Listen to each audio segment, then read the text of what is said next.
bum. Badass woman of Herstory. So I learned about this awesome, amazing person during Women's History Month, which I think was in May. I'm not sure what month it was. But it was the inventor of the Aquarium. I forgot, I was gonna look up how to say her name. Villepreux. Villepreux. Villepreux. Villepreux. Villepreux. Villepreux. Okay, Jeanne Villepreux-Power, born Jeanne Villepreux, 24th of September, 1794. She passed January 25th, 1871. She was a pioneering French marine biologist, described by English biologist Richard Owen as the mother of aquariophily.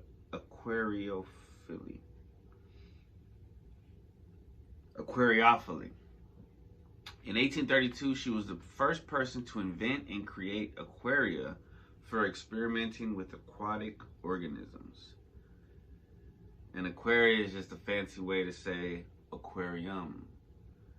It's a vivarium of any size having at least one transparent side in which aquatic plants or animals are kept and displayed.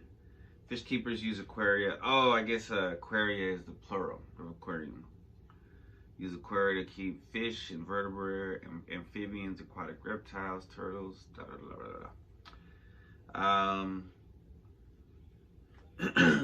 So the systematic application of the aquarium to study marine life, which she created, is still used today. Obviously, we've all been to sea life. We've been to certain restaurants that have fish tanks and stuff like that. As a leading cephalopods researcher, she proved that the Argonauta argo produces its own shells as opposed to acquiring them. When you look up what this looks like, I'm going to put a picture of the, because he looks wild. I could just look it up in the, no, I'll put it later. We'll do some research.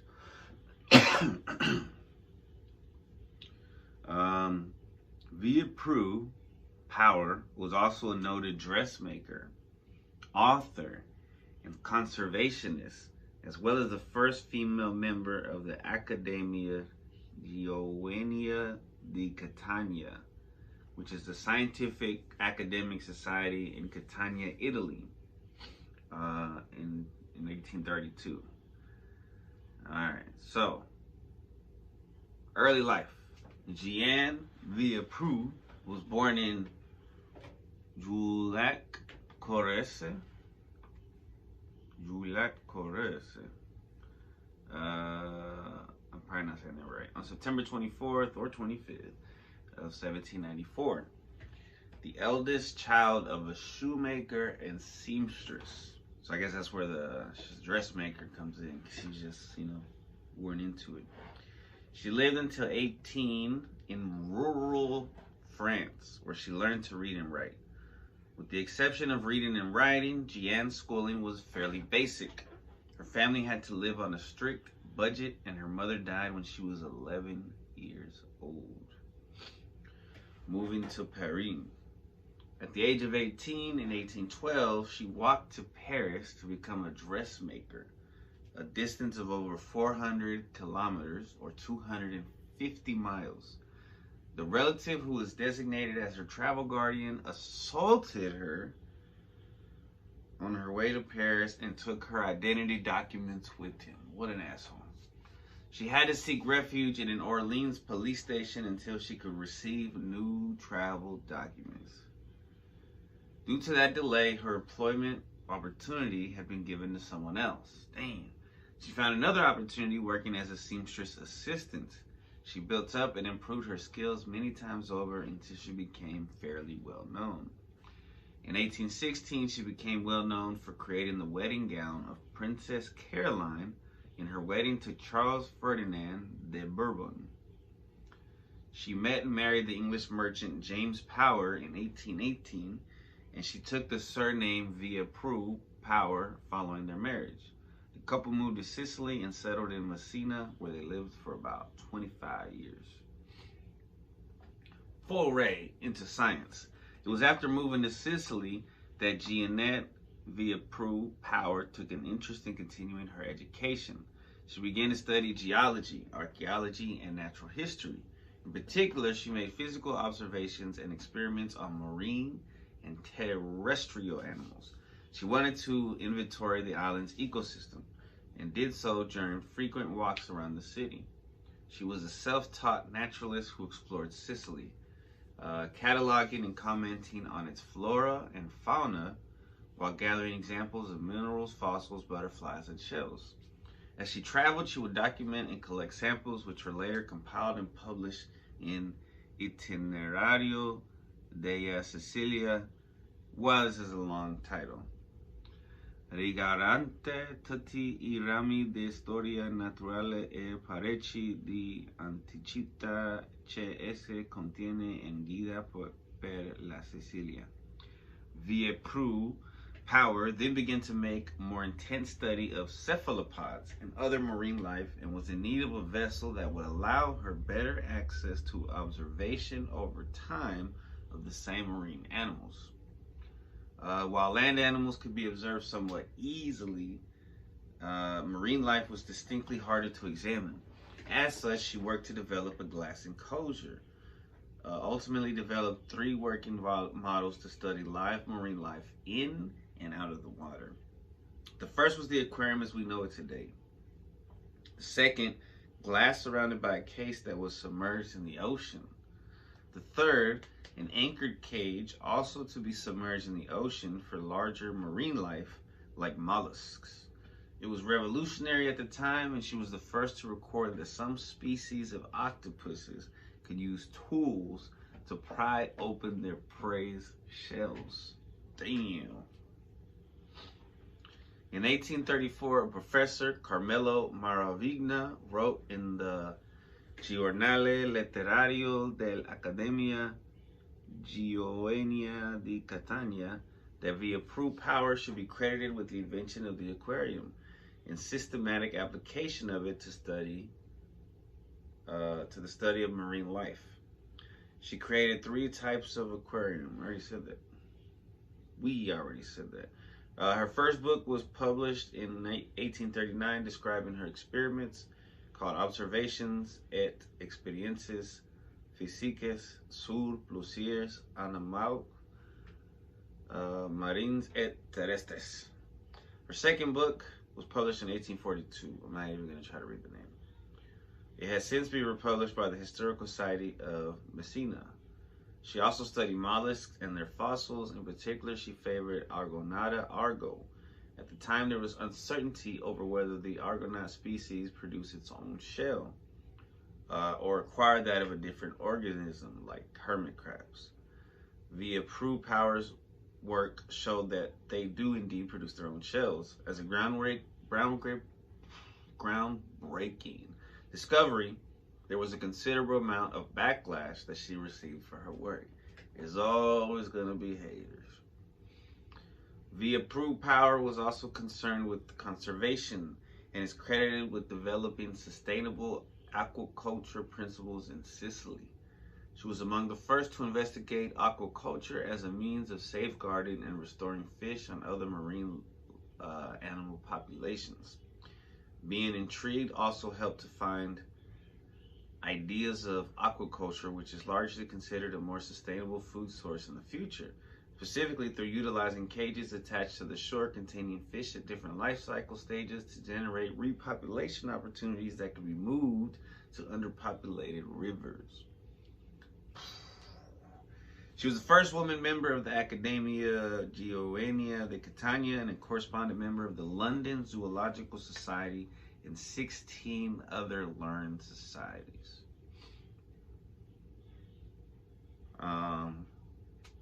Innovation. Jeanne Villepreux-Power significantly brought forward the capabilities of marine biological research gained admission into prestigious scientific societies after developing one of the most significant experimental tools in marine biological research. The innovation she came up with addressed a key problem at the time, the inability to see underwater. Her solution, the first ever glass aquarium, was a transformational innovation that changed the way marine biological research was conducted. Before it was created, studying marine species presented several difficulties for biologists. The development of marine biology as a scientific field was hampered by the incapacity to efficiently investigate these organisms in their native habitats. The problem was a significant pain point and was resolved by Villepreux-Power's idea, which helped scientists learn more about the biology and behavior of marine life. Jeanne, Villepreux-Power, created different models of the glass aquarium, as I said 3 times. For her outstanding work, and I already said that, the world has seen an increase. Okay. So her innovation is still used today, obviously. Although it's been improved many times, the core idea lives on. There are already more than 200 marine aquariums and ocean life centers across the globe. The world is seeing an increase in the construction of aquariums, which are now enjoyable destinations for both children and adults to explore. We wouldn't be able to examine and investigate aquatic life more easily without her innovation. The modern day style of the glass aquarium created by Villepreux-Power supplied the units was developed by the British biologist Philip Gosse from 1810 to 1888. The first public aquarium opened in London in 1853, and Gosse supplied the units displayed there. Aquaria became popular among the middle classes. Following London, the Berlin Aquarium Unter den Linden, or Berlin, opened its doors in 1869, and the public aquarium of Trocadero, or Paris, which was in Paris, opened its doors in 1867. Interesting. Late life. Since women were not permitted to give talks at academic conferences, enroll in colleges, or work in the scientific community, her results were disseminated around the globe via a proxy. Her research was presented to the London Zoological Society on her behalf by Sir Richard Owen, the preeminent scientist in Britain before Charles Darwin. They had been communicating with one another throughout her experiments. Her research was swiftly published in German, French, and English, and rapidly dispersed throughout Europe. Villepreux-Power and her husband left Sicily in 1843, and many of her records and scientific drawings were lost in a shipwreck. Although she continued to write, she conducted no further research. She did, however, become a public speaker. She and her husband divided their time between Paris and London. She fled Paris during a siege by the Prussian army in the winter of 1870, returning to Juliac. She died in 1871. The siege of Paris took place from September 19, 1870 to January 28, 1871, ended in the capture of the city by forces of the various states of the North German Confederation led by the Kingdom of Prussia. The siege was the culmination of the Franco-Prussian War. Interesting. Commemoration. It was not until much later in 1997 that Jeanne Villepreux-Power work was rediscovered after she had been forgotten for more than a century. In 1997, her name, Villepreux-Power, was given to a crater on Venus discovered by a Magellan probe. In popular culture, a biographical song about Jeanne Villepreux is featured on 26 Scientists, Volume 2, Newton's Zeno, a 2008 album by the California band Artichoke. I think they're the ones that on Breaking Bad, I think that's what the scientists that worked for Gus. Secrets of the Sea, the story of Jeanne Power, revolutionary marine scientist. A 2021 geographical picture book by Evan Griffith and illustrated by Joanne Stone adapts the story of Jeanne's discoveries and legacy into an educational children's book. incredible. Yeah, I mean, and there was the synchronicity is I went to the creek today, and I was looking at the different little ecosystems because there's like certain parts under the water where the fish, when they noticed that I was walking nearby, they would swim under, right, like under this rock. And I was like, then they got their own little ecosystem within the bigger ecosystem. And I remember they talked about this, I don't know, in elementary school, ecosystems. But you know, just that's incredible, man. It's credit because I enjoyed taking my son to the aquarium and seeing fish. So that's pretty dope. Shout out to her. I'm glad they finally found her information. All right, I'm gonna pull up a beat. Hopefully, drop some heat.